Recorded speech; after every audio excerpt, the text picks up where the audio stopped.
Seeing the future of the Arrowverse to not being satisfied with the ending they got, here's how fans really feel about the Flash finale, which concluded more than 180 episodes for us, and one epic clash between the Flash, aka Barry Allen, and the Negative Speed Force. If you haven't watched it yet, this is your sign, because the episode was emotional for sure, but more than that, it was packed with action. Of course, the Negative Speed Force was there. Now, the Negative Speed Force has been a talking point since the start of the show, and it only gained more momentum in recent seasons. So it made sense for it to be the final villain and Barry's last fight. But it wasn't alone. The Negative Speed Force also brought along some longtime enemies of the Flash, like Zoom, Reverse Flash, Godspeed, and worst of all, Savitar. I guess you could say there was a lot of negative nostalgia in the air. Some fans even tweeted that their trauma was triggered. Of course, the Flash saved the day, and all was well in the Arrowverse. And with that, ended the Flash. But did this put an end to the Arrowverse as well for good? Because longtime fans have their theory pots brewing, and they don't think so. You'd think that, given how the CW itself has decided to go in a new direction, this shared universe can't possibly go on. And you'd be right. Except, the closing minutes of the series revealed some surprising new twists. Twists that could change the fate of this universe. You know what I'm talking about. It's the scene where Barry decides to share his gifts with others and throws lightning into the sky. The Lightning can now choose new speedsters to continue Barry's legacy. And who are they? Avery Ho, Jess Chambers, and Max Mercury. Yeah, I know! Comic book fans are going crazy at this development, and they've earned it. I mean, it's probably the first time this show has satisfied them. For those of you who've only watched this show, these names might mean nothing more than just names to you. Besides Avery, of course. We've seen her before in Season 8. Let me add some context to her character, too. Avery has been seen in the comics as a Justice League of China member. She's known as the Flash of China, and comic book fans are glad to see her back here. But they aren't as happy with her as they are with Max's long-anticipated entry. Max is without a doubt the most famous name of the three, and fans have been waiting to see him on the show for a long time. He's been in the comics since 1993, and is a major recurring character there. And seeing him get his long overdue credit on the show has made plenty of people happy.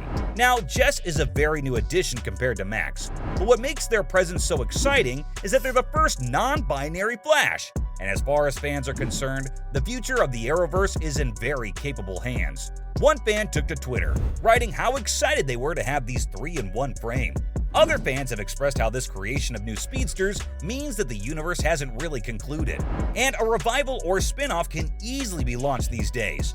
And who knows, we might even get a Grant Gustin cameo. Another fan thinks that creating these new speedsters make the finale similar to the end of Buffy the Vampire Slayer, where Buffy also sort of creates new Slayers, and I think that's the only valid take out there.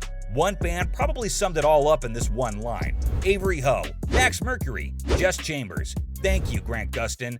Thank you. There's one thing he's not going to be thanking Grant for, though, and it's the heart attack every fan got when Chester almost died. I get it. You want to make the finale very emotional and tear-jerking, but do not touch Chester, because you'll upset a lot of fans.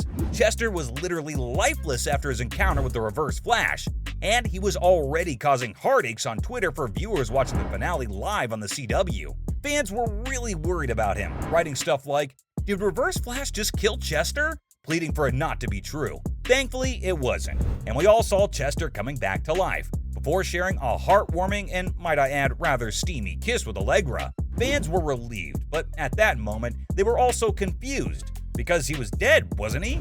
How did he come back to life? Thankfully, the episode cleared that up later, revealing that Chester still had power, or some form of it that allowed him to respond. This led to many told you so moments on the internet, with a specific chunk of fans being pleased with their theories being confirmed.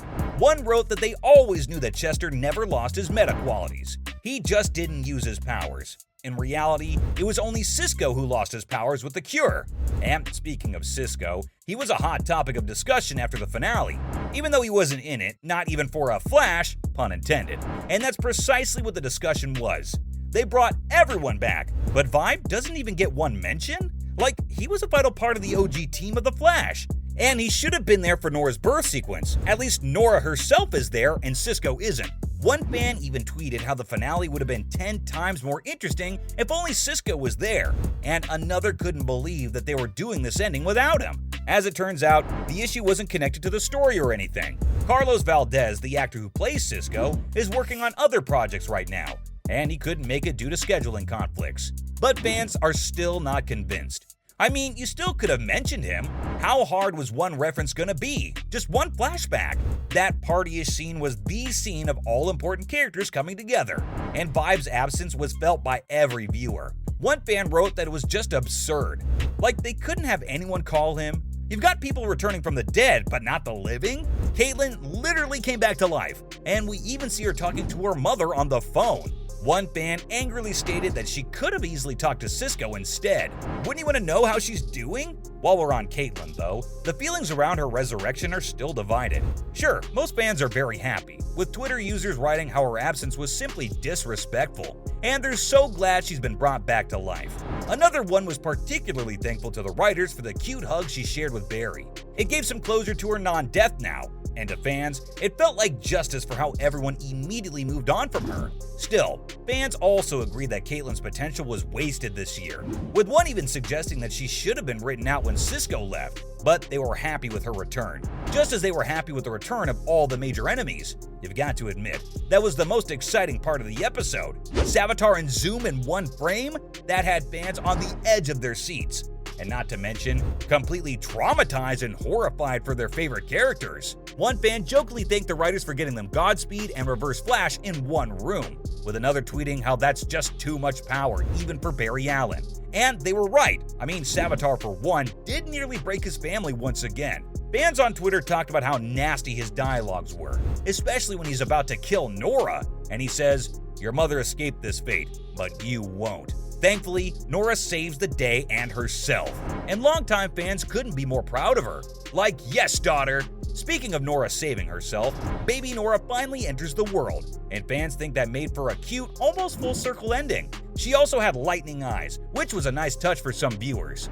And her birth also gave fans their West Allen happily ever after, which was the biggest win of all. One fan wrote how they were in tears at that scene. But some things just didn't make sense. Like, how can older Nora even be in the vicinity of her baby self, let alone holding her? A Twitter user correctly pointed out that it's against all time-traveling rules in every show or movie. Nora's messing with the universe right now, and the Flash is just showing it as an everyday moment? That's not the full circle closure fans wanted. And it's not like they got proper closure either. Yeah, surprise, surprise, most fans aren't completely satisfied with the ending. They liked the scenes and enjoyed the heartwarming moments, but the consensus here is that the finale just doesn't feel like a finale. Everyone's super emotional at the end, and much of that emotion is disappointment. The conclusion was too focused on Barry's family than the action it was meant to target, and that didn't sit right with fans who just dedicated 10 years of their lives to this. Anyway, from an unsatisfying yet emotional goodbye to the future of the Arrowverse left hanging in the air, this was how fans really felt about the Flash finale.